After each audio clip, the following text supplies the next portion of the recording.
ముగ్గులు వేసి ఈ దీపోత్సవాన్ని ప్రతినిత్యం కూడా మనం దీపాన్ని వెలిగించి ఈ దీపోత్సవాన్ని జరుపుకోవాలి.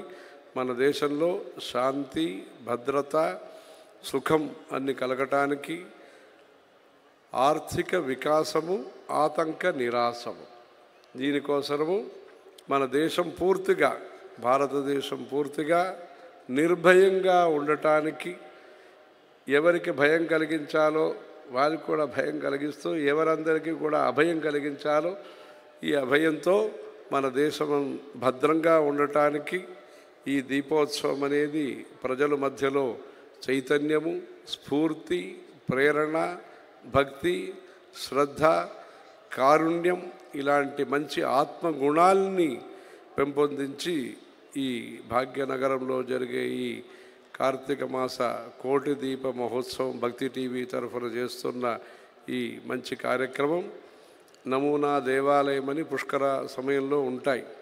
ఇక్కడ నమూనా ఉత్సవాల్ని మీరు దీపం, శంఖము, డమరు ఇలాంటి మంచి మంచి అదే తీరుగా మంచిగా చేస్తున్నారు.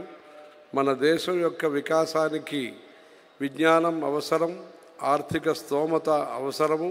దాంతోపాటు కుటుంబ వ్యవస్థ, గుడి, గ్రామం ఈ మూడు కూడా మంచిగా ఉండాలి.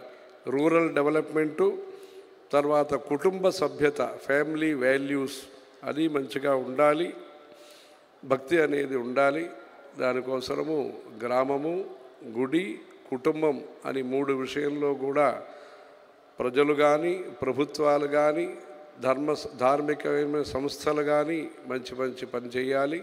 ఈ భక్తి టీవీ ద్వారా అయోధ్య కార్యక్రమం కానీ, ఇంకా దేశంలో జరిగే మంచి మంచి కార్యక్రమాలన్నిటికీ కూడా మంచి ఆదరణతో చేస్తున్నారు.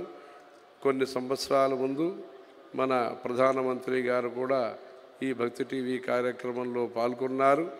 అనేక పీఠాధిపతులు, అనేక పండితులు అందరూ కూడా కలుసుకుని ఒక జ్ఞాన సంగమం కింద ఈ భక్తి టీవీ కార్యక్రమాన్ని మంచిగా చేస్తున్నారు.